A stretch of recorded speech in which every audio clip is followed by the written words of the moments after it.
Georgia Atwood arrived in Caldwell, Kansas on a Tuesday in the spring of 1882 with $43, a suitcase held together by a leather strap she had borrowed from her dead husband's saddle, and a rumor so strong in her chest it felt like gospel.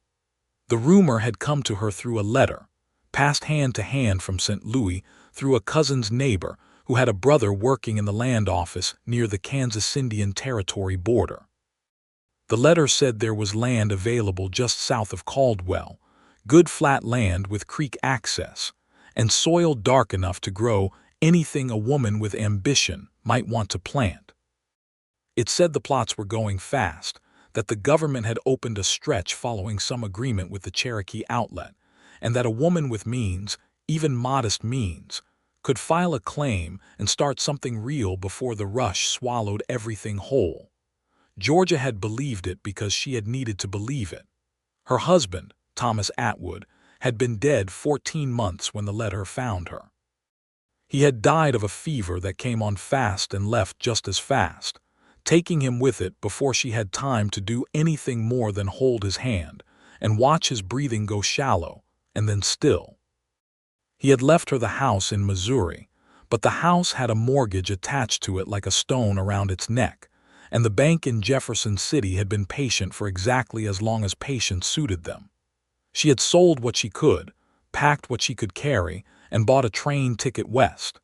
She was 28 years old, a widow with good sense and a stubborn jaw, and she was not going to let grief be the last chapter of her story. Caldwell itself was not what she had imagined, though she was not sure what she had imagined.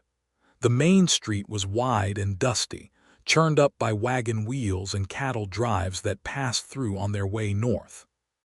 There were saloons and a general store, and a land office squeezed between a livery and a barber shop. The air smelled of horses and dust, and something metallic she could not identify. The sky above it all was enormous, the kind of sky that made a person feel both very small and strangely free at the same time. She went to the land office first, before she even found a room for the night. She walked in with her suitcase still in her hand and her hat crooked from the wind, and set her document from Missouri, the one proving she was a widow with legal right to file, on the counter in front of a thin man with wire spectacles and a mustache that drooped at both ends. The man looked at her documents. He looked at her. He looked back at the documents. Then he told her the land was gone, not just taken or spoken for. Gone, filed on and sold and deeded before she had even boarded the train in Jefferson City. The stretch she had read about in the letter had been snapped up by a land speculator out of Wichita who had gotten there 3 weeks before anyone else even knew the parcels were open. He had filed on 12 separate plots using a combination of his own name, his brother's name, and the thin man with the drooping mustache said this with a kind of tired resignation that suggested he had already heard the complaints, the names of several people who did not actually exist. Georgia stood very still on the other side of that counter for a long moment. She could feel the $43 in her coat pocket. She could feel the weight of the suitcase in her hand. She could feel Missouri behind her and nothing in front of her but a wide, dusty street and a sky that did not care about her plans at all. "Is there any other land?" she asked. Her voice came out steadier than she felt. The thin man shook his head. "Not in this district, might be something further south, closer to the territory line, but that land's in dispute. Mixed claims. Some of it was promised in treaties and some of it wasn't honored, and now folks are fighting over what belongs to who." He paused. "There's a rancher south of town who might know more. He's been here long enough to know what's what. Name's Archer, Raymond Archer. He runs cattle on the bluestem grass between here and the territory. If anyone knows what parcels might be worth chasing, it's him." Georgia wrote the name down in the small notebook she kept in her coat pocket. Raymond Archer. Then she thanked the man, picked up her suitcase, and went to find somewhere to sleep. She found a boarding house 2 streets over run by a woman named Mrs. Hennessy, who was somewhere between 60 and ancient, with sharp blue eyes and a way of speaking that suggested she had seen everything twice and was not surprised by any of it. The room cost 50 cents a night. Georgia paid for 2 nights and lay down on a narrow bed with a quilt that smelled like cedar and did not sleep for a long time. She thought about Thomas, not with the sharp grief that had lived in her chest for the first months after he died, but with something quieter, something that felt more like gratitude.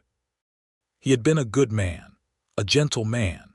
He had believed in her in the simple, uncomplicated way that some good people have of believing in the people they love. She thought he would have said something practical and kind about the land being gone. He would have said something like, well, there must be another way, and she would have said, of course there is, and they would have figured it out together. But Thomas was gone, and she had to figure it out alone. Which meant she decided somewhere in the small hours of the morning, with the Caldwell wind pushing against the window glass, she was going to go find Raymond Archer in the morning. She did not sleep much, but she slept enough. Raymond Archer's ranch was 4 miles south of Caldwell on a road that was more suggestion than fact, 2 shallow ruts in the grass that a person could follow if they were paying attention. Georgia rented a horse from the livery man, a broad-backed gray mare the livery man called Pepper, and set out after breakfast with her notebook in her coat pocket and a stubbornness in her spine that had been there since birth. The land out here was something. She had not expected it to be something. In Missouri, the land was soft and green and closed in, trees crowding the fields, creeks hiding in hollows. Out here, the land was open in a way that felt almost reckless, grass rolling in long pale waves in every direction, the horizon so far away it seemed like a rumor itself.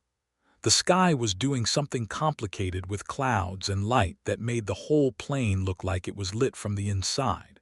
She found the ranch by the windmill first.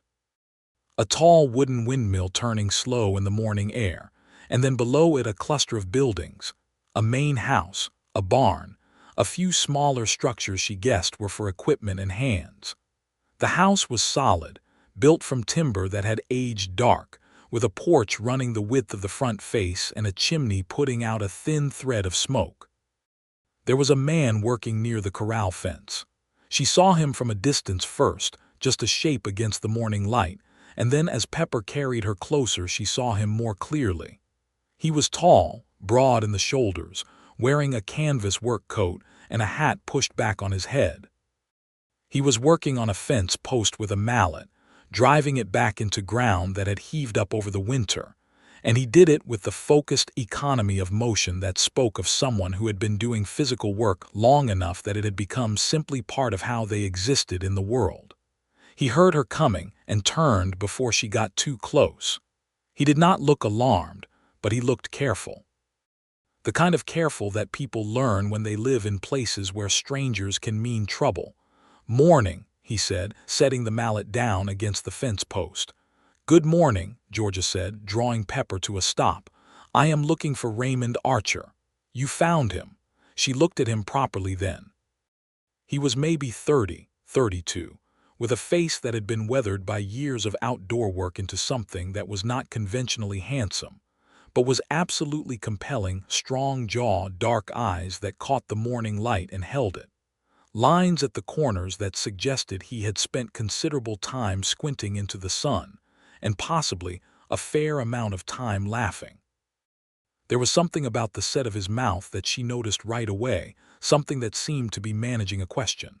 "My name is Georgia Atwood," she said. "The man at the land office in Caldwell sent me to you. He said you might know something about available parcels south of here, toward the territory." Raymond Archer looked at her for a moment with those careful dark eyes. Then he said, "Get down off that horse, Mrs. Atwood, and come inside. I'll put on coffee." This is a longer conversation than it needs to be conducted from a saddle. She got down off the horse. He tied Pepper to the corral fence himself, which she noted, and then led her up the porch steps and through the front door into a house that was not what she had expected at all. It was clean.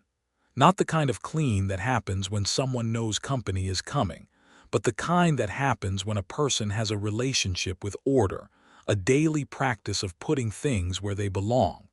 There were books on a shelf near the window, an actual shelf of books. There was a table with 4 chairs, and a lamp with a glass chimney that had been cleaned recently. There was a wool rug on the floor in faded red and blue, worn thin in the center from years of use. He put a pot on the iron stove and stood with his back to her for a moment, and she sat down at the table and looked at those books because they interested her and because looking at something other than him felt like the sensible thing to do. "Where did you come from?" he asked, without turning around. "Missouri, Jefferson City. Long way to come for land." "I sold everything I had to get here," she said, and the honesty of it surprised even her a little. She had not intended to lead with that.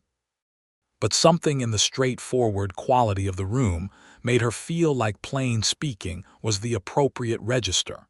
He turned then and looked at her again. "The man at the land office tell you about the speculator?" "He did."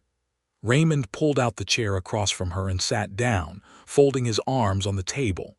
This close, she could see that his eyes were not just dark but a deep brown, almost black, with flecks of amber in them that caught the light when he moved. She noticed that his hands were large and calloused, and that there was a small scar along his left jawline that she found herself wanting to ask about, which was a peculiar impulse for a woman who had arrived 20 minutes ago. "The speculator's name is Merritt Calloway," Raymond said. "He's out of Wichita, and he's been working this stretch of territory for 2 years. He files claims under ghost names, holds the land, and then sells it for 3 and 4 times what he paid when the actual settlers start arriving. It's legal, technically, depending on who you ask, but it isn't right. I've got 3 families I know personally who came down here on the same rumor you were chasing and found nothing waiting for them." Georgia absorbed this. "Is any land left at all?" Raymond was quiet for a moment. He got up and poured the coffee, which had come up fast on the iron stove, and set a cup in front of her without asking how she took it, which she liked. He sat back down. "There might be," he said. "South of my property, maybe 2 miles, there's a parcel that Calloway filed on that has a problem with it. He filed under a name, a man named Hoskins Greer, and there is an actual Hoskins Greer, and that real man is contesting the claim from Topeka right now. If Calloway's claim on that parcel gets voided, it reverts. There's also been some talk about a stretch along the East Branch Creek that the land office may have made an error on originally. I've been looking into it." Georgia looked at him steadily. "Why have you been looking into it?" He met her eyes. There was something in his expression that was direct but not aggressive, honest but not revealing more than it intended to. "Because it's wrong," he said simply. "What Calloway is doing, and somebody should be looking into it."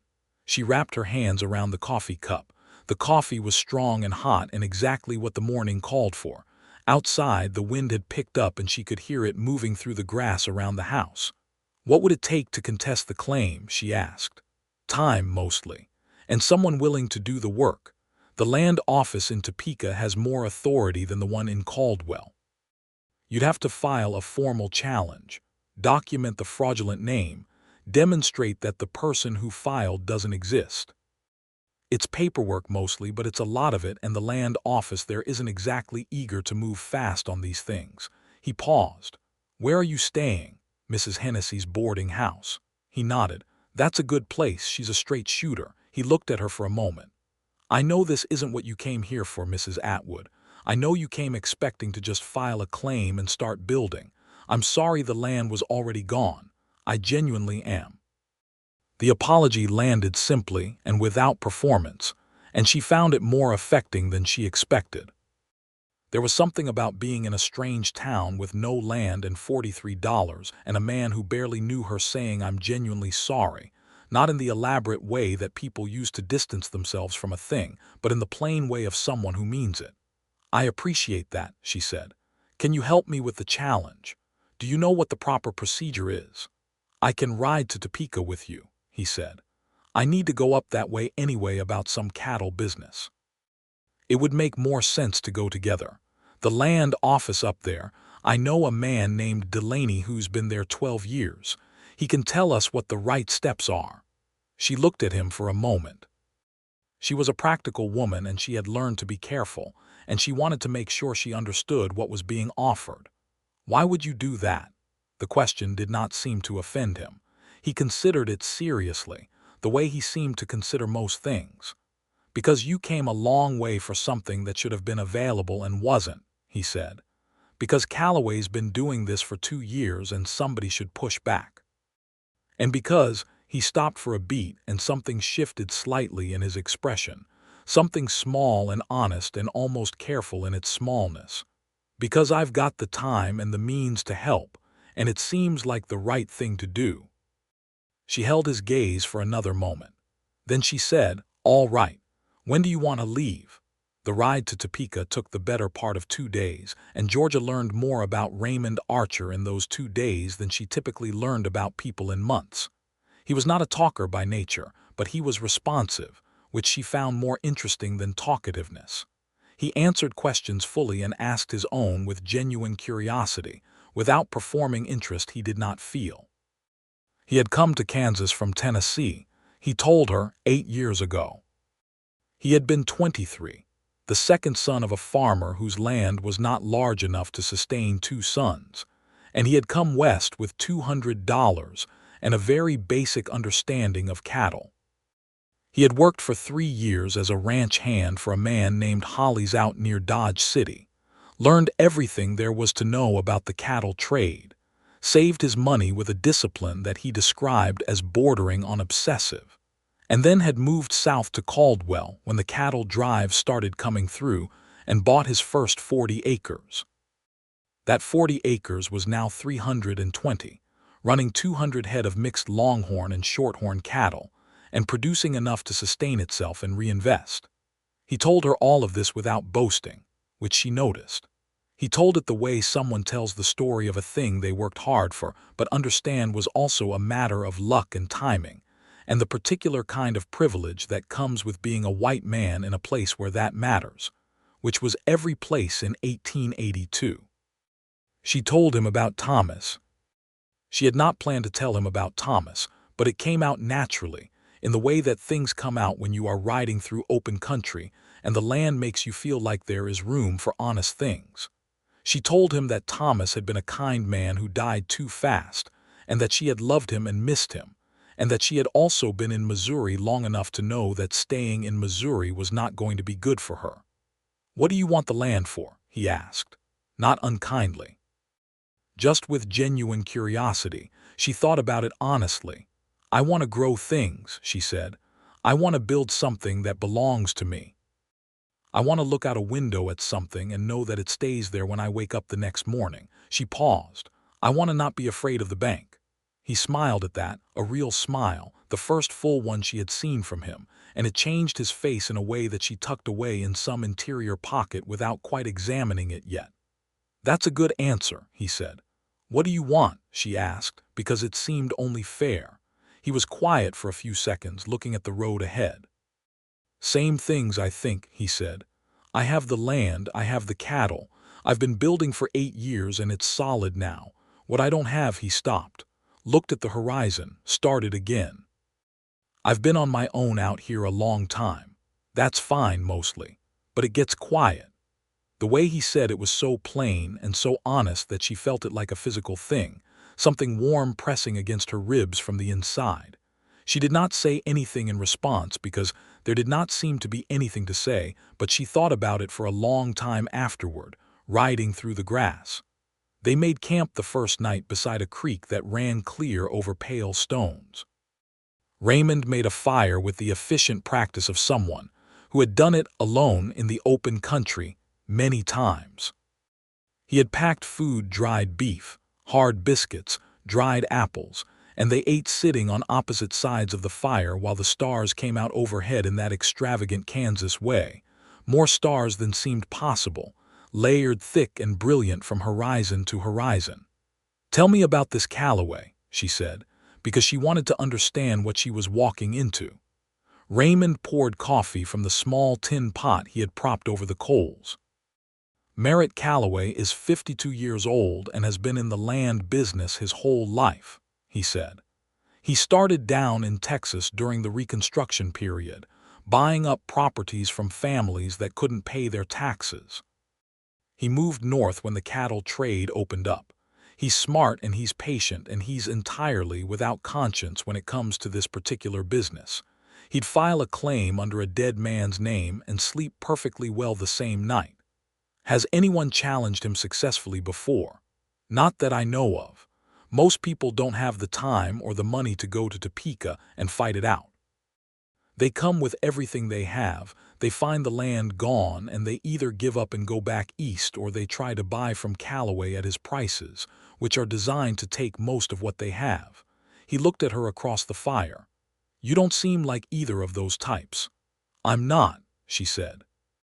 No, he said, and there was something in his voice that sounded like admiration, clean and unqualified, and it landed on her skin like warmth. They arrived in Topeka on the afternoon of the second day, rode dusty and tired in the pleasant way that comes from 2 days of outdoor movement. Raymond had a rooming house he used when he came to the city for cattle business, a narrow building on a side street run by a man named Caldwell who had a cast-iron face and no interest in anyone's business. They got separate rooms, which was the only correct and practical thing, and agreed to go to the land office first thing in the morning. The land office in Topeka was 3 times the size of the one in Caldwell and 10 times busier, full of people in various states of hope and frustration. Raymond knew the man he had mentioned, Delaney, who turned out to be a thin man of about 50 with gray in his hair, and the look of someone who had genuinely tried to do an honest job for a long time in a system not well designed to support honest jobs. He greeted Raymond with the warmth of an actual friendship, the kind that develops between 2 people who have helped each other with real things. Delaney listened to George's situation with the careful attention of a man who had heard many versions of this story and still found each individual one worth attending to properly. He looked at the documents she had brought her title from Missouri, the letter she had received, her widow's filing right documentation, and he spread them on his desk and looked at them for a long time. Then he told her that Raymond had been right. The Hoskins-Greer claim was already being contested from another direction and had a realistic chance of being voided within 60 days. If it was voided, the parcel, approximately 120 acres with access to the East Branch Creek, would revert and be available for genuine filing. He said that if she filed an intent document with his office now, with a copy to the Caldwell office, and if the Greer claim was voided, she would have a strong basis to claim first filing rights. He also told her something that she had not known, and that clearly surprised Raymond too, that the land office in Caldwell had received a formal complaint about Calloway's practices 3 months ago from a settlement group out of Ohio, and that the complaint was working its way through the Topeka office with slightly more urgency than these things typically moved. Calloway may find things considerably harder in the next year, Delaney said, with the careful understatement of someone who has learned not to make promises but is genuinely trying to offer something real. I can't promise you the outcome, Mrs. Atwood, but I can tell you that this is the right path and that I will personally see that your intent document is filed and noted correctly. Georgia shook his hand with both of hers and thanked him in the full and serious way of someone who means it. They spent 2 nights in Topeka. The second afternoon, after the land office work was done and the documents were filed, Raymond took her to have dinner at a proper restaurant, which felt like a significant departure from dried beef and creekside campfires, and they sat across from each other at a table with a cloth on it and actual china, and talked for 3 hours. She had not had a conversation like that since Thomas died. The kind of conversation that moves between serious things and light things without effort, that finds humor in the correct places without using it to avoid the serious parts. Raymond was funny in an understated way she had not expected, and it delighted her, the way unexpected things about a person that turn out to be charming always delight. He made an observation about a particularly pompous man at the next table that was so perfectly precise and so quietly delivered that she laughed before she could stop herself. A real laugh, the kind that comes from somewhere low in the chest, and she saw something warm move through his expression when she laughed. She noticed that he listened to her with his whole attention. In 1882, Georgia Atwood had a sophisticated enough understanding of how the world worked to know that this was not standard practice. Men talked, and women listened was the basic grammar of most conversations she had observed and participated in throughout her life. Raymond did not operate that way. He asked questions because he wanted the answers. He remembered things she had said earlier and connected them to things she said later.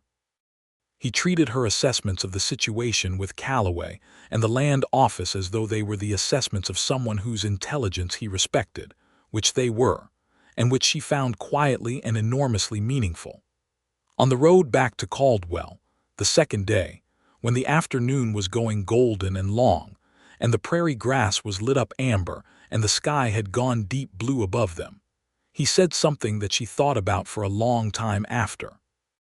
"I haven't looked forward to coming back from Topeka before," he said, "because there wasn't anything waiting for me that was different from what was there when I left. I think that's about to change." He was not looking at her when he said it. He was looking at the road. She looked at him for a moment, at his profile against the sky, the straight nose and the strong jaw and the small scar she still had not asked about. "That's a nice thing to say," she said, keeping her voice even. He glanced over at her then, brief and direct. "I meant it as a nice thing," he said. She smiled at the road ahead and did not say anything else, but the warmth in her chest was unmistakable, and she did not try to talk herself out of feeling it. She extended her stay at Mrs. Hennessy's boarding house from 2 nights to indefinite. Mrs. Hennessy reduced her weekly rate to $2.50, which was either a business decision based on the reliable income of a longer-term tenant or an act of sympathy or both. Georgia suspected both. She spent the first week back in Caldwell in a state of productive suspension. She had done everything she could do for the moment regarding the land claim. The documents were filed. Delaney in Topeka would send word when there was movement. There was nothing to do but wait and make herself useful in the meantime, which was a condition she found professionally intolerable and personally essential to manage. She found work at the general store, kept by a man named Edmund Parrish, who was perfectly competent at purchasing and stocking goods, and entirely incompetent at the ledger work that made a business financially coherent. Georgia had kept her own household accounts and helped Thomas with his, and had a natural facility for numbers that expressed itself as a kind of pleasure, the way some people feel about puzzles. She asked Parrish for a trial week, and he said yes with the resigned hope of a man who has tried several other solutions that have not worked. Within 3 days she had untangled 6 months of muddled ledger entries and identified 2 suppliers who had been systematically overcharging him, and one who had been underdelivering goods he had paid for. Parrish looked at her work with the expression of a man who has just been informed he is not going bankrupt after all, which is a specific and very affecting kind of relief. "I'd like to keep you on permanently," he said. "I appreciate that," she said. "I'm here until my land claim resolves. That might be 2 months or it might be 6. I'll stay as long as you'll have me." She was leaving the store one afternoon near the end of that first week when Raymond appeared, having ridden into town for supplies, and they came face to face on the boardwalk with the kind of collision that would have been awkward with someone else but was simply pleasant with him. "How is the store work?" he asked, like someone who had been keeping track of what she was doing. "Productive," she said. "How are the cattle?" "Producing," he said. They both smiled. There was something easy between them that had been there since the first day, a quality of ease that did not typically exist between people who had only known each other 3 weeks, and Georgia was aware enough of herself to know that she was not imagining it. "I'm going over to the hardware store," he said. "Walk with me." She walked with him, and then she walked back. And then he asked if she would like to have supper at the hotel dining room that evening, which was the nicest eating establishment in Caldwell, and she said yes. And that was the first time she could reasonably identify what was happening between them as something deliberate and acknowledged, though neither of them named it yet.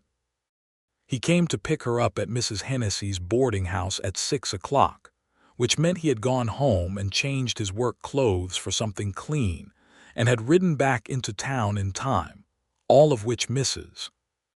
Hennessy noticed and communicated to Georgia with a raised eyebrow and a particular kind of smile that contained several paragraphs of opinion compressed into a single expression. At supper, she asked about the scar. He touched it reflexively, the small line along his left jaw, and smiled a little. "I was 17, he said. "My father's fence line ran up against our neighbor's fence line, and there was a disputed corner that had been fought about for 30 years. Our neighbor was a man named Cotter who had a son about my age named Felix, and Felix and I had been going at it most of that summer with fists and words, the way young men do when they have been handed a dispute they didn't invent but have decided to own. One afternoon Felix came at me with a fence wire he had made into a kind of whip. The end of it caught me across the jaw. "What happened to Felix?" she asked. "He became a school teacher," Raymond said. "I heard that about 5 years later through a letter my mother wrote me, a school teacher in Chattanooga. He was probably always better suited for that than for fence disputes." He paused. "I think about that sometimes. How the things young men fight about are almost never the things worth fighting about." She looked at him across the table. The dining room was lit with oil lamps and the light was warm and flattering, and she was aware that she was finding this man attractive in a way that had been growing steadily for 3 weeks and was now becoming impossible to mistake for anything other than what it was. "What are the things worth fighting about?" she asked. He looked at her steadily. "Land that belongs to someone who earned it," he said. "People who get cheated, systems that take from people who can't protect themselves." He paused. "Anything that matters to someone who matters." The way he said it was quiet enough that it took a moment to understand that the last sentence was not abstract. She understood it fully then, and felt the warmth that had been living in her chest since the campfire and the stars and the coffee over the creek spread into something larger and more certain, something that she did not examine immediately, because the dining room was not the place for it, but that she carried home with her that night, and sat with in the cedar-scented room at Mrs. Hennessy's until she fell asleep. She had been in Caldwell 5 weeks when Raymond invited her to see the ranch properly. Not the quick walk from the horse to the house on that first morning, but the whole thing, the full 320 acres, the cattle operation, the outbuildings, the garden that the previous owner's wife had planted along the south side of the house, and that Raymond maintained with a seriousness that surprised and moved her. He gave her the tour without performance, just showing her the thing as it actually was. The cattle were impressive, well-fed and healthy, moved with the confident ease of animals that have been handled correctly. The barn was organized with the same underlying logic as the house, everything in its place and the places sensible. The bunkhouse where his 2 ranch hands lived, a man named Curtis who was 60 and had been a cowboy since before the war, and a younger man named Alejandro who had come up from Texas 2 years ago, was simple and clean. The garden was the last thing he showed her, and it stopped her. There were rose canes along the south fence, old ones, the thickened canes of roses that had been growing in this spot for at least a decade. There were kitchen garden beds that had been turned and planted already, neat rows of early onion sets and peas, and something she did not recognize at first that turned out to be an herb. "Did you plant all of this?" she asked. "The vegetables, yes," he said. "The roses were here when I bought the place. The woman who lived here before planted them. She died in the second winter influenza. Her husband went back east after that, couldn't stay." He looked at the roses with an expression she found difficult to read, but that seemed to contain both loss and respect. "I kept them going because it seemed like the right thing to do, because she put work into them, and the work deserves to continue." Georgia stood in the garden for a long time. She was aware that this was a test of something, not a deliberate test, not a trap, but the kind of involuntary test that happens when you see something true about a person that tells you whether you can trust the rest. A man who keeps a dead woman's roses because the work deserves to continue. That was not a man she needed to be afraid of. That was not a man who would be careless with important things. She turned to find him watching her with the careful dark eyes that had been careful since the first morning, and she said what she was thinking, because it was becoming clear to her that plain speaking was the only way she knew how to be with him. "I think you are a genuinely good person," she said. "I don't say that lightly." He looked at her for a moment. The afternoon light was flat and golden, and the air smelled of the earth that had been turned in the garden beds and something sweet from the rose canes. He said, "I think you're remarkable, Georgia. I've thought so since the first morning you walked into my kitchen with your suitcase still in your hand and asked me to help you fight a land speculator." It was the first time he had used her given name. She felt it like a hand placed flat on her sternum, warm and deliberate. "That is a very specific thing to be remarkable for," she said. "It's a very specific kind of remarkable," he said.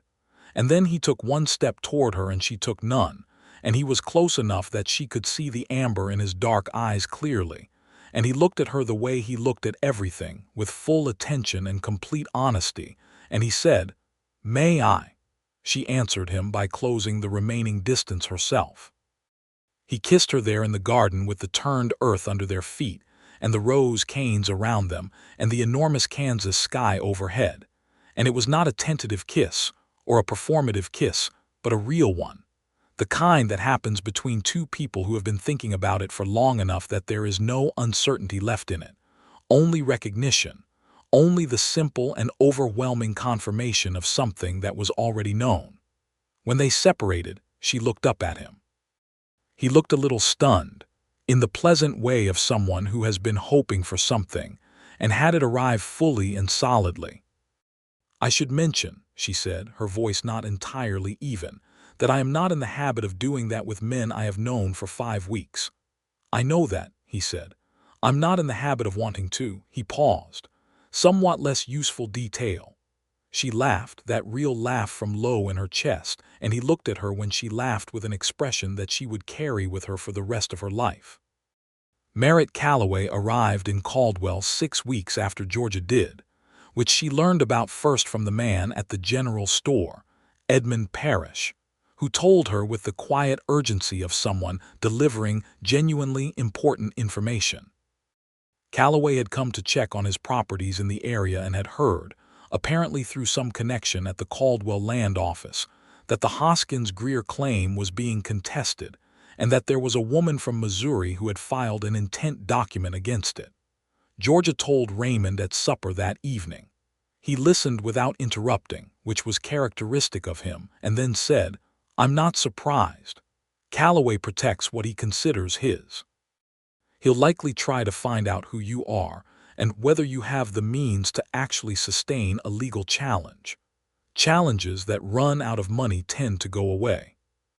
"I have $38 and a job at a general store," Georgia said, with a kind of dry calm. "You also have me," Raymond said, and said it in such a matter-of-fact way, as though this were a simple fact of the landscape like the creek or the grass, that she felt something tighten in her throat. She met Calloway accidentally 3 days later on the main street of Caldwell. She recognized him from the description Raymond had given her, a heavy-set man of about 50, with an expensive coat and the careful eyes of someone perpetually calculating. And he recognized her by the fact that she was the only woman in Caldwell who walked with the particular directed energy of someone who knows where she is going and why. He introduced himself with the smooth confidence of a man who has never been seriously inconvenienced, and she shook his hand with a grip that communicated the same. "I understand you filed against one of my claims," he said, without preamble, which she actually respected as a conversational approach, even as she disliked everything he represented. "You understand correctly," she said. "You should know that the Hoskins-Greer claim is entirely sound," he said. "The contesting party out of Ohio made procedural errors in their challenge. It'll be dismissed." "Perhaps," she said, "though I imagine Mr. Delaney at the Topeka office has a somewhat different view." Something shifted in Calloway's expression. Very small. The recalibration of a man who has discovered that the opposition is better connected than he had assumed. "Delaney is a government employee," he said. "He follows procedure." "Exactly so," she said pleasantly, and excused herself and walked away with the steady step of someone who is not afraid, because she wasn't, not really. She had come from Jefferson City to Kansas on $43 and a rumor, and had found the land gone and had gone to Topeka and filed the paperwork and had Raymond Archer on her side, and she was not afraid of a man in an expensive coat who slept well after filing claims under dead men's names. She told Raymond about the encounter that evening. He listened and then laughed, a full and pleased laugh, and said, "That sounds about right." "He's worried," she said. "Not badly, but a little." "Good," Raymond said. "Let him be."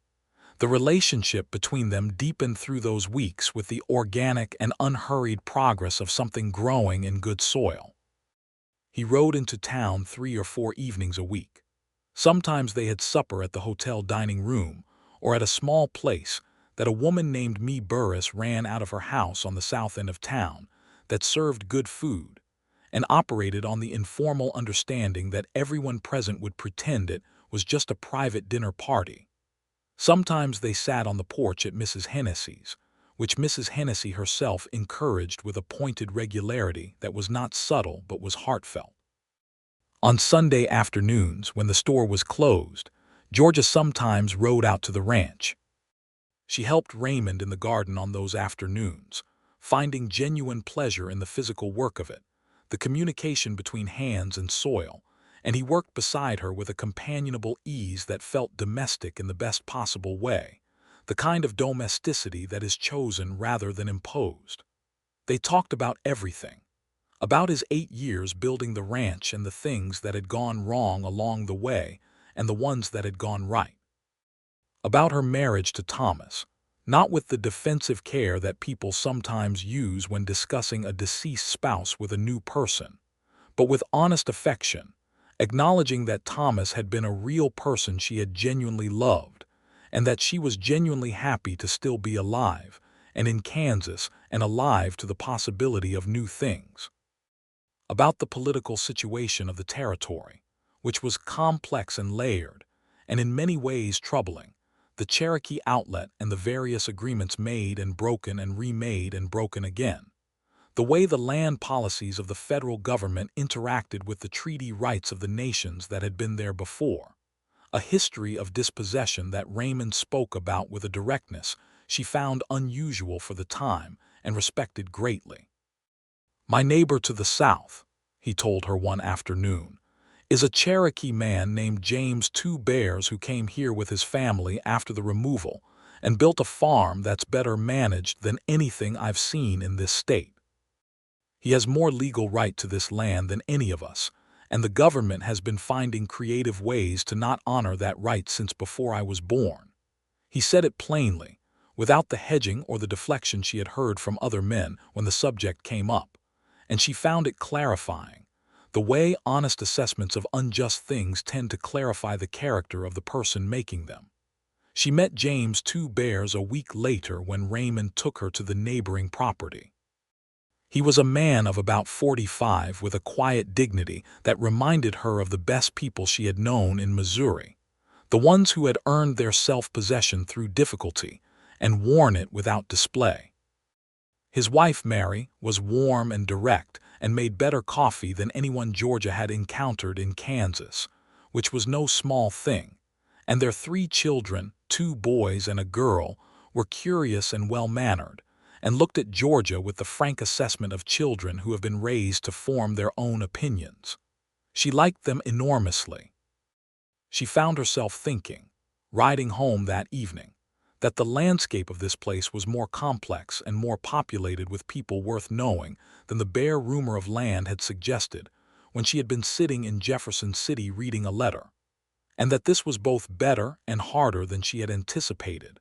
Better because of people like Raymond and Mrs. Hennessy and James Two Bears and his family, harder because of everything the better people were surrounded by and fighting against. The letter from Delaney came on a Thursday in September, 2.5 months after Georgia had arrived in Caldwell. It was addressed to her care of Edmund Parrish at the general store, and she opened it standing behind the counter with the mid-morning light coming through the front window and the smell of flour and leather and tobacco that was the permanent atmosphere of the store. Delaney wrote that the Hoskins-Greer claim had been voided. The challenge from the Ohio Settlement Group had not, as Callaway had predicted, been dismissed. It had been upheld on a technicality regarding the original filing date, and the claim was now officially null. The parcel of 120 acres with East Branch Creek access was reverted and available. Given her filed intent document, she had priority. He advised her to come to Topeka as quickly as was practical. Georgia read the letter twice. Then she set it down on the counter and stood for a moment with her hands flat on the wood and her eyes on the middle distance while something very large moved through her. It was not triumph, exactly. It was something quieter and more solid than triumph. It was the feeling of a thing that was supposed to happen finally happening, not as luck or gift, but as the result of not stopping when the first version failed. She went to find Raymond.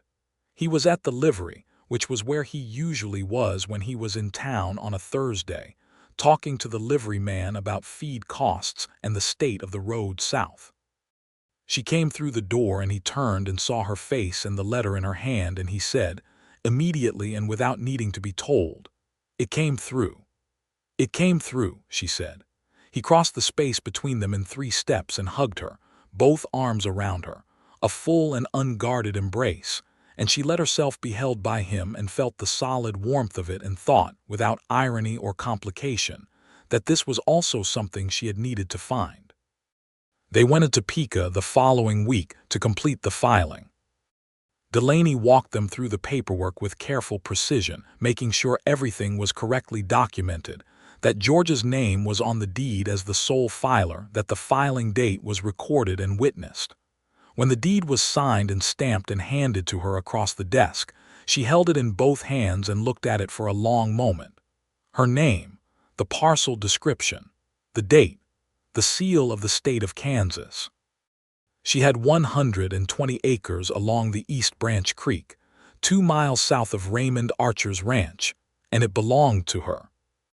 Delaney shook her hand and told her quietly, with the satisfaction of a man who does not get to deliver good news as often as he deserves to, that Callaway was the subject of a formal investigation now, that the complaint from the Ohio group combined with several others had been collected into a single inquiry, and that the people who had come out to Kansas on good faith and found the land gone were being identified and compensated where the law allowed. It was not complete justice. Georgia knew enough about how the world worked to know that complete justice was rarely available, that what happened in most cases was partial justice at best, the slow and imperfect machinery of the law grinding toward something better than what existed before without ever quite arriving at what the situation deserved. But it was movement. It was Delaney working late in a Topeka land office because he believed in doing the job right. It was something. She went back to Caldwell with the deed folded in her coat pocket, next to the notebook where she had written Raymond Archer's name on the first day. She set foot on the land for the first time on an October afternoon, when the cottonwood trees along the East Branch Creek had gone yellow, and the grass was the deep copper red of the late season, and the sky was the cold, bright blue that comes to Kansas in the fall and makes everything look like a painting. Raymond rode out with her, and they walked the full boundary together, following the creek for a while, and then cutting back across the open flat that would be fields if she planted them, standing at the south corner where the land dropped slightly toward a natural depression that might, with work, be useful for a pond. She stood in the middle of it and turned slowly, taking the full circle of it, and felt something settle in her chest that had been loose and searching for a long time. "What are you going to build first?" he asked. "A house," she said. "Small one to start, good foundation, room to add to it later." She paused. "Then a kitchen garden, then maybe a small orchard along the creek side where the water is close." She looked at the open flat to the north. That would be grain eventually. Wheat, maybe. Something that builds year over year. He was listening with that full attention of his, and she saw in his expression the thing she had been seeing for weeks, but that was now unmistakable, not just admiration or liking, but something deeper and more serious. Love, she thought, with a directness that did not surprise her as much as it once might have, because she had been feeling it herself and had been sitting with it honestly long enough to know what it was. "Raymond," she said. "Yes," he said. "I need to say something to you." "I'm listening," he said. He always was. "I came here following a rumor," she said. "I had nothing but $43 and the idea that there was land waiting for me. There wasn't. The land was gone, and the man who knew about it was sorry about it in the most genuine way. And then that man helped me fight for it and drove with me to Topeka twice and stood beside me through all of it." She paused. "I want you to know that the land matters to me, but I want you to know that you matter to me more than the land. I came here for the land and found something I didn't expect to find, and I don't want to not say that clearly." He looked at her for a long moment in the autumn light on the land that was hers. Then he said, "Georgia," with a weight that was its own complete sentence. He reached out and took her hand, holding it in both of his the way he handled things he considered important. "I love you," he said. "I want you to know that it's not the land and it's not the situation and it's not sympathy. I loved you when you sat down at my kitchen table with your suitcase and your notebook and looked at my bookshelves and asked me direct questions without apologizing for asking them. I have loved you every day since then, and I will love you every day after." She did not have a prepared response for this because she had not prepared one. She said what was true. "I love you too," she said. "I'm telling you that directly so there is no possible misunderstanding." He smiled at that, full and warm and entirely unguarded. "No possible misunderstanding," he agreed. They were married 3 months later, in January of 1883, in the small church in Caldwell that had been built the year before with lumber hauled in from Wichita. It was a simple ceremony because they were both simple people in the best sense. People who did not require elaborate performance to feel the weight of important things. Mrs. Hennessy sat in the front row with the expression of a woman who had seen this coming since the second week, and was pleased to have been right. Curtis and Alejandro from Raymond's ranch sat 2 rows back, and both of them wore their best shirts, which was a significant gesture. James' 2 bears and Mary were there with their children, and their presence in that church was something that Georgia would remember clearly for the rest of her life. The way their being there felt like a different and better version of the territory than the one that had greeted her when she arrived. Edmund Parrish came. Even Delaney came down from Topeka, which nobody had expected, and which turned out to be the consequence of Raymond writing him a letter that Delaney later described as the nicest letter he had ever received. Georgia wore a dress she had made herself from fabric she had bought from Parrish's store, a dark blue wool with cream collar and cuffs that she had sewn in the evenings at Mrs. Hennessy's by lamplight. It was not a conventional wedding dress, but it was a Georgia Atwood dress, which was to say it was practical and well-made and entirely herself. Raymond told her she was the most beautiful thing he had ever seen in his life, and he said it while looking directly at her face, which she found considerably more meaningful than the standard marital compliment. They honeymooned at the ranch, which was the sensible thing and also the thing they both wanted. She had been at the ranch so many times by then that it felt natural, felt like a place she was arriving home rather than visiting. They went through the house together in those first days, with the mutual attention of 2 people, deciding what to keep and what to change and what to add. And the conversation was the best kind of domestic conversation, practical and respectful and full of the small revelations that come when you discover that another person's preferences and your own align in the important ways and complement each other in the rest. She brought her books from Mrs. Hennessy's boarding house and added them to Raymond's shelf, and the combined library made something that was clearly better than either part alone. Construction on her parcel began in the spring. Raymond helped with the planning and contributed some of the labor and brought Curtis and Alejandro in for the heavier work. James Two Bears came 2 Saturdays in a row and worked alongside them with the quiet competence he brought to everything. And on the second Saturday, his sons came too, young men of 15 and 17, who worked hard and ate enormous quantities of the food that Georgia and Mary set out at midday. The house went up with the particular satisfaction of things built by people who know what they are doing and have thought carefully about what they need. It was a single story with a good foundation, as Georgia had planned, 4 rooms with a kitchen that was large enough to work in properly, and windows placed to catch the morning light. There was a porch on the south side looking toward the creek. She planted the kitchen garden herself, working through April and into May with the systematic pleasure she had felt in Raymond's garden from the first day. Tomatoes and beans and squash and onions, and a long bed of medicinal herbs she had learned about from a woman in Jefferson City, who had been the closest thing to a doctor that half the county had. She put in fruit trees along the creek, young apple and pear trees that would need years to be fully productive, but that were investments in the future she was planning with the same long-term seriousness Raymond had brought to his cattle operation. The wheat field she left until the second year. She needed to understand the land first, the way it drained, the way the wind moved across it, which corners held moisture and which dried too fast. She watched and walked it through the whole first summer, building a knowledge of it that was intimate and precise. In June, the formal investigation into Merritt Calloway reached its conclusion.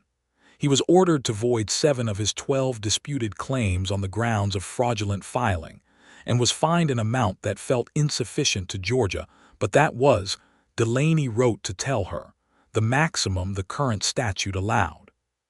3 of the 7 voided claims were parceled out to the families who had filed for them through the same intent document process Georgia had used. The other 4 went into a contested pool that would take longer to resolve. It was not everything. It was something real. Georgia wrote back to Delaney and thanked him and told him she thought he was doing important work and that she hoped the people in the position to give him more statutory tools would eventually do so. Delaney wrote back that he thought so too and that he had hopes for some of the bills currently being discussed in the legislature. Calloway himself left the area within the month. Raymond told her he had heard the man had moved south into Texas, which seemed to Georgia to be another place's problem in a way she could not entirely feel good about, but that she could not spend too much energy lamenting given everything else. Georgia Archer, she had taken the name, not because she felt she had to, but because she wanted to, because it was a name she associated with everything good that had happened to her in Kansas. Spent the first summer of her marriage dividing her time between her own parcel and the ranch, building the relationship between the 2 pieces of land with the same care she gave to building the relationship between herself and Raymond. The 2 properties were 2 miles apart, and that distance felt right, felt like a breathing room that was not absence but space, the kind of space that made the time together better because it was chosen rather than simply proximate. She continued to work at Parrish's store 2 mornings a week, not because she needed the income in the way she had when she first arrived, but because she liked the work and liked Parrish and liked being a useful presence in the town's commerce. Parrish had expanded his ordering operations based on her ledger improvements and was making considerably more money than before, and he was one of those good-natured men who was genuinely glad to share the credit. Mrs. Hennessy came to tea on Sundays. This had begun informally, an invitation Georgia had extended on a whim the first month after the wedding, and had become a fixed practice that both women treated with a seriousness of purpose entirely appropriate to its significance. Mrs. Hennessy had more knowledge of Caldwell and its history and its people than anyone else Georgia knew, and she shared it with the precision of someone who had been observing carefully for 20 years and had clear opinions about everything she had observed. On one of those Sunday teas, in the late summer of the first married year, Mrs. Hennessy looked at Georgia across the table with the sharp blue eyes that never missed anything and said, "You're happy." "I am," Georgia said. "Good," Mrs. Hennessy said, in the tone of someone closing an account. "You should be." Raymond was better at being happy than he knew how to be, which was something Georgia discovered about him over that first year in the way you discover true things about people only through sustained daily proximity. He had lived alone so long that he had developed a habit of treating happiness as something provisional, something to be held lightly in case it was taken away. She could see it in the way he sometimes looked at her in the early morning with an expression that was partly joy and partly something careful, like a man checking whether the thing he loves is still there. She told him about this one evening directly because it was the kind of thing that should be said and not managed around. He was quiet for a moment. Then he said, "I know, I've been like that a long time." He looked at her. "It's getting better." "I know it is," she said. "I just want you to know that I see it. And I'm not going anywhere."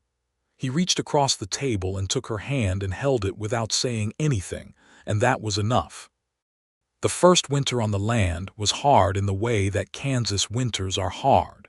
The wind coming down from the north in ways that do not ask permission, and the cold settling in with a directness that the Missouri cold had never achieved.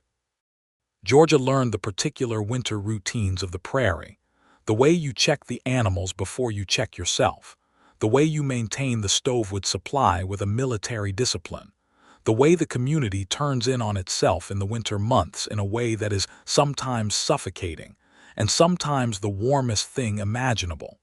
She read more that winter than she had in years. Raymond read beside her in the evenings, and they discussed what they were reading with the animated seriousness of two people who find ideas genuinely exciting.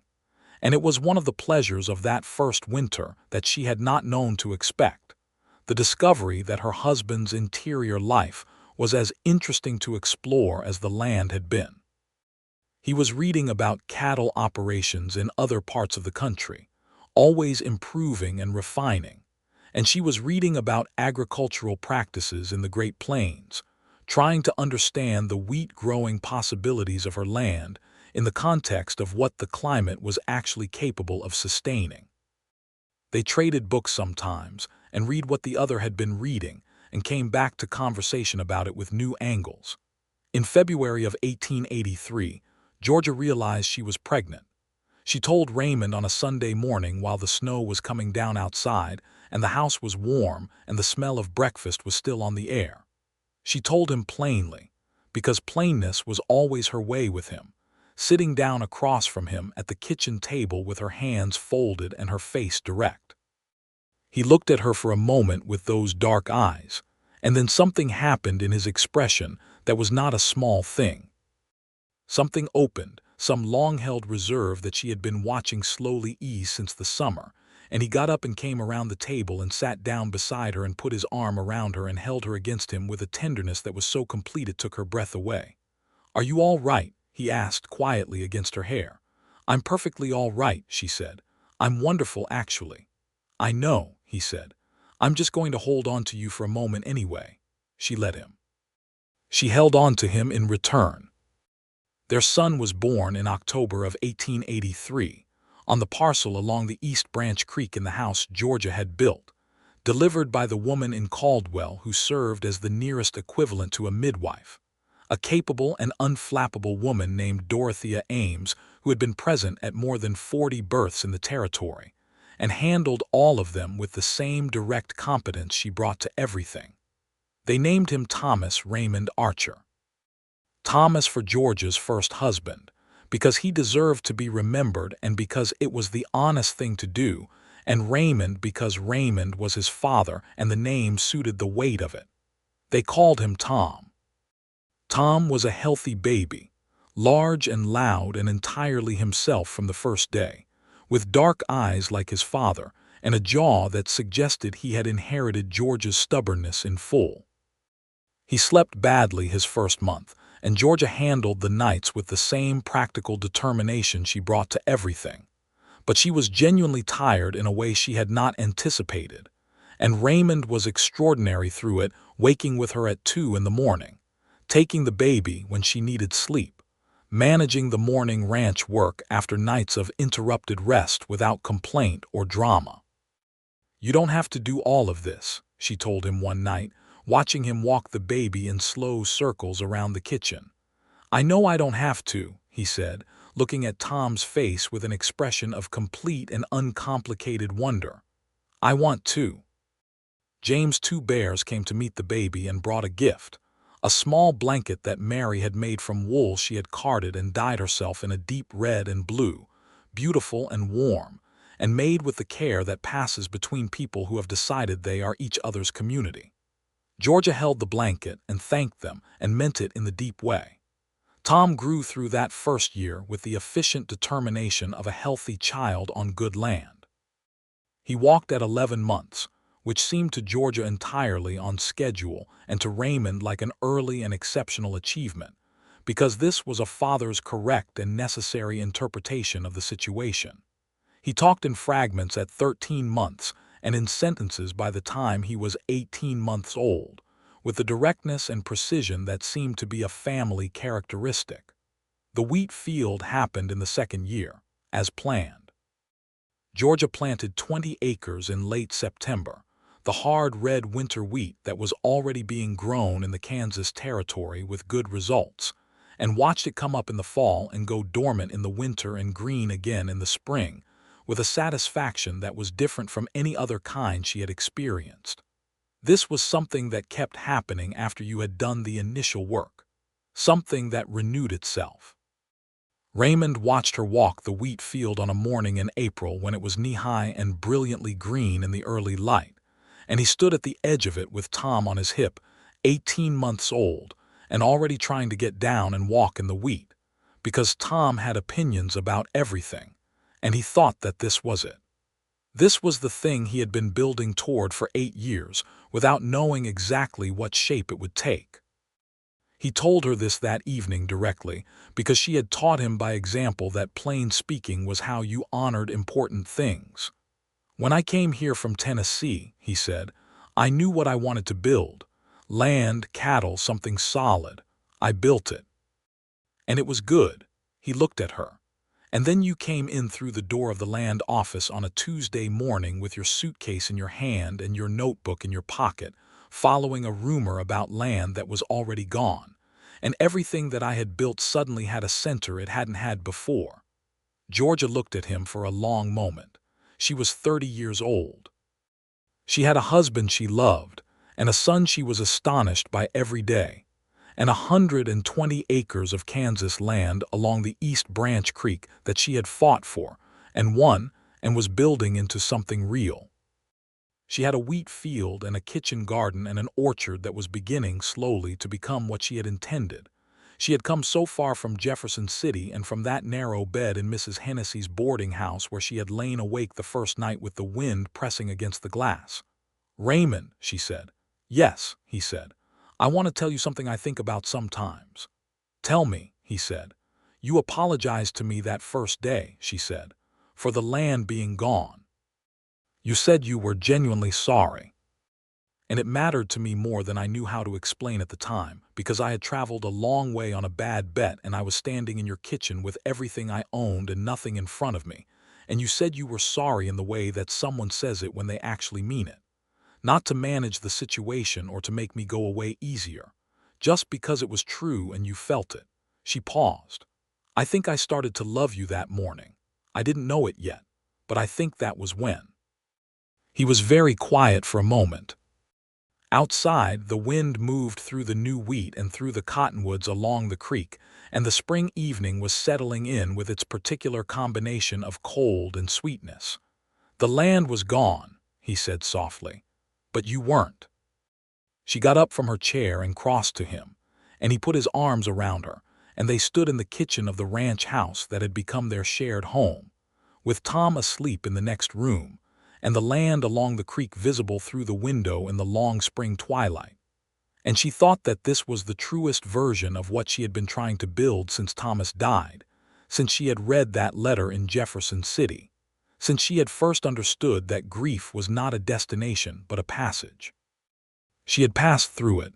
She had arrived somewhere real. The years that followed were full in the way that good years are full, not without difficulty, because difficulty is the honest condition of life in any place and time, but full with the things that make difficulty bearable and often irrelevant. Tom grew into a serious, funny boy who had his father's patience and his mother's directness, and his own quality that belonged to no one else, a quality of careful observation that made the adults in his life feel seen in both flattering and occasionally uncomfortable ways. When Tom was 3, Georgia planted the second wheat field, bringing the total acreage under cultivation to 35.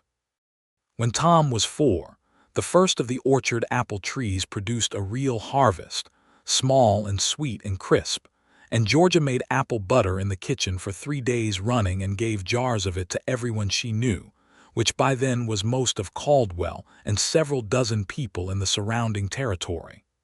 In the spring of the year Tom turned 4, Georgia found she was pregnant again. She told Raymond at the kitchen table again, same as the first time, with her hands folded and her face direct, and a small smile at the corner of her mouth that she did not try to suppress. He came around the table faster than he had the first time, which she found extremely endearing. Their second child, a boy they named Jesse William Archer, arrived in December of 1887 and was immediately and obviously an entirely different person from Tom, louder, rounder, more easily delighted, with a laugh that started at 3 months old and had been operating ever since as the single most effective thing in any room he entered. Where Tom observed and assessed, Jesse engaged and embraced. Where Tom built toward a conclusion, Jesse was already in the middle of it.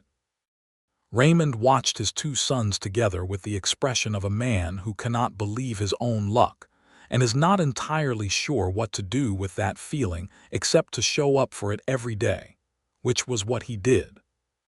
Tom took his responsibilities as elder brother with a gravity that was almost comic in a 4-year-old. He explained things to Jesse with the patient precision of a man twice his age, and Jesse listened to approximately 30% of it and found the rest delightful as material for doing the opposite. It was a functional arrangement. By the time Jesse was walking, George's parcel along the East Branch Creek had been formally merged with the ranch into a single property of 440 acres.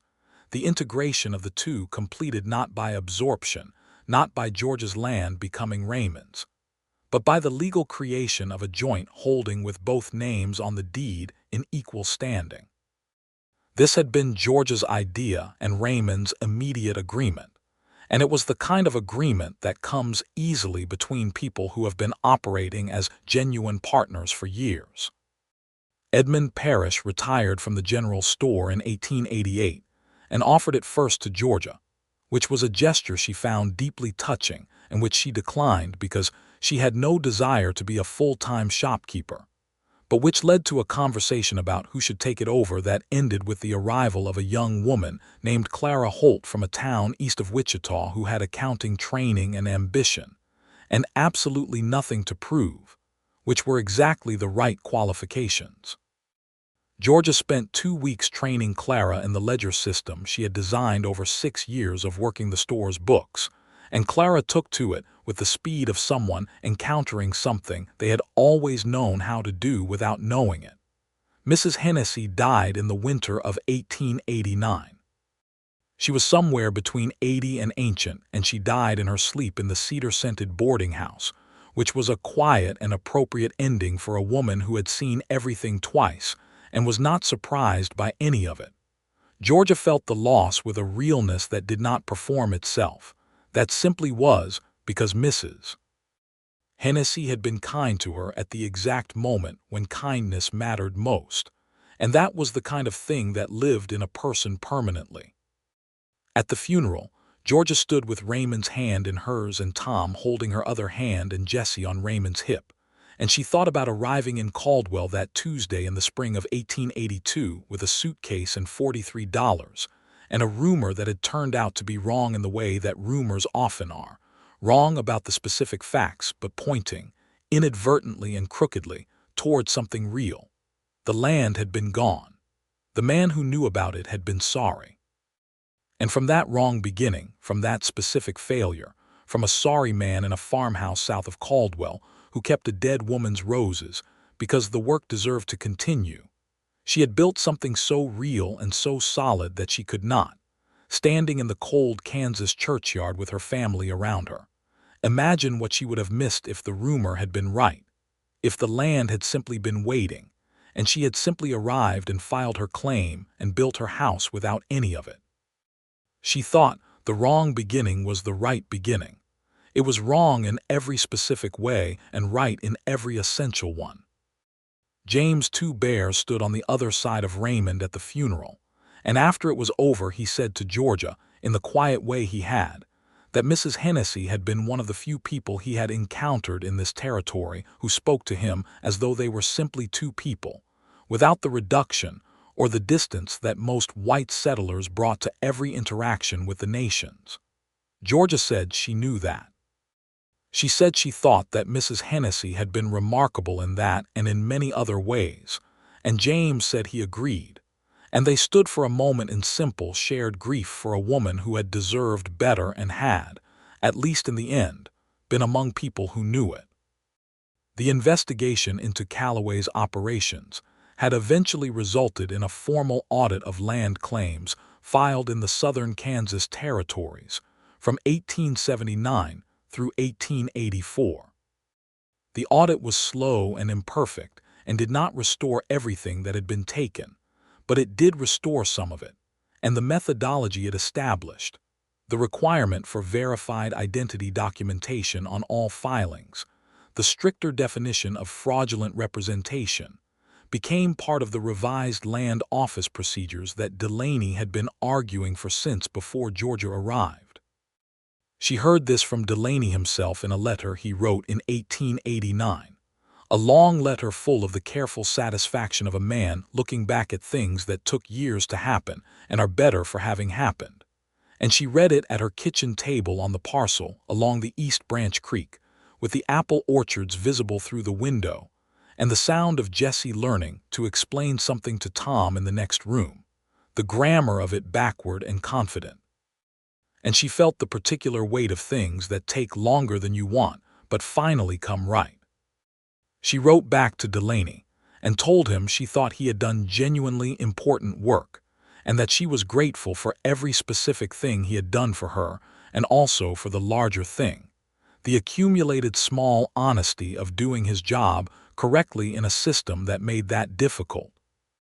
She told him she and Raymond had named their parcel along the creek the Atwood farm, keeping her first name as the property name the way working farms in the territory were often named, and that the Atwood farm was producing well and that she was proud of it. She told him that she was happy, which was both the simplest and the most complete truth she had. By 1890, Tom was 7 years old and studying with the seriousness of a child who has decided that learning is a project worth full commitment. The school in Caldwell was not extensive: one room, one teacher, children from 6 to 14 covering the same basic curriculum in the same space. But Georgia supplemented it at home with the books from the combined shelf and her own teaching, which was direct and demanding, and which Tom took to with the focused appreciation of a student who prefers to be taken seriously. Jessie, at 3, was not yet school age but had very clear opinions about this and expressed them regularly. His clearest opinion was that whatever Tom was doing, he should also be doing, which meant that the school lessons at the kitchen table in the evenings had an audience of one small, extremely opinionated person who had not yet been convinced that he was not in fact participating. Raymond watched his family with the expression that had slowly, over 8 years of marriage, replaced the provisional carefulness of the early years.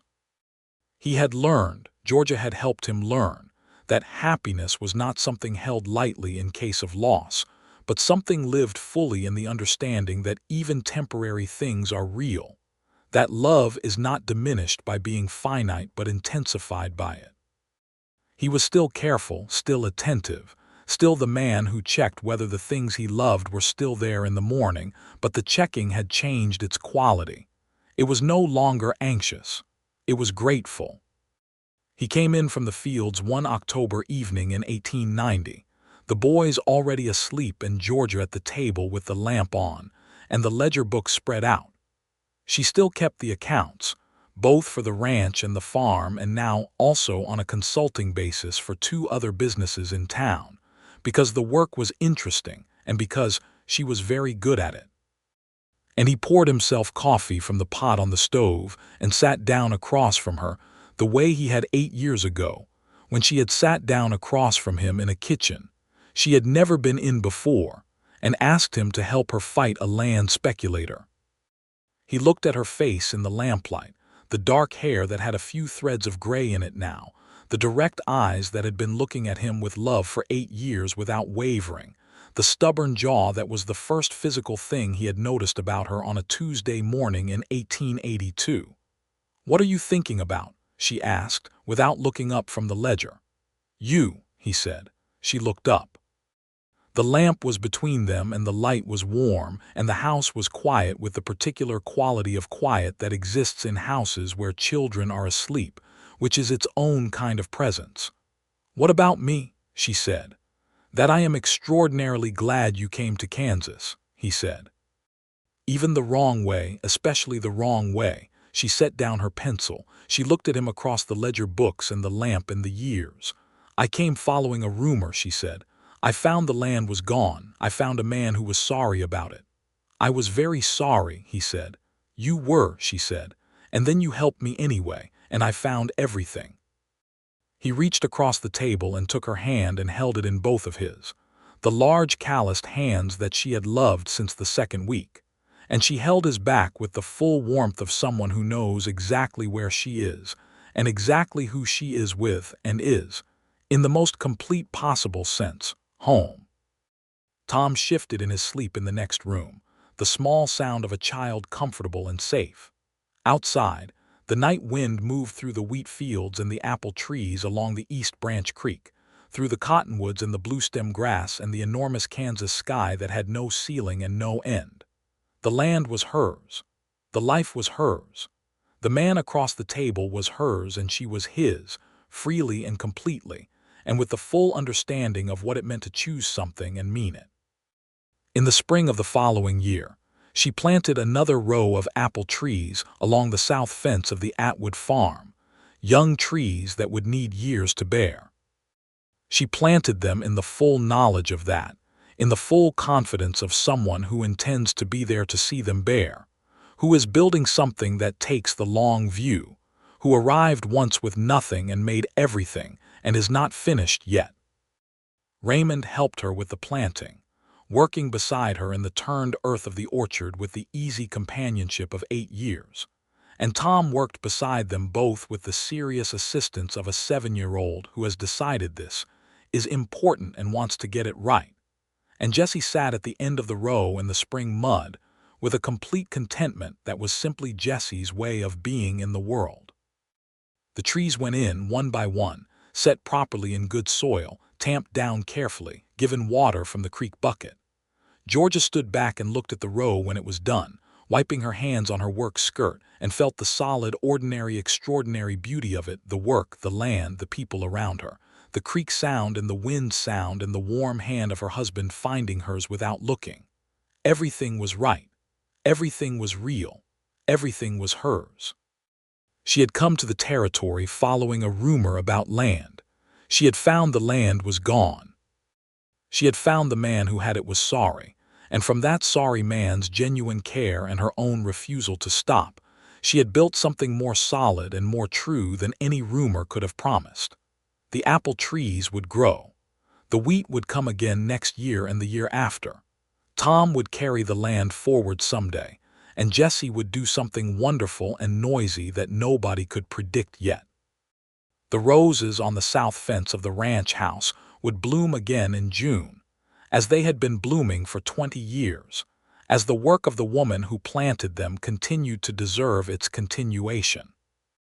Georgia Archer, née Atwood, stood on her land in the spring morning of 1891, with her husband's hand in hers and her son's in the freshly turned earth of the orchard, and the creek running clear over pale stones beyond the fence.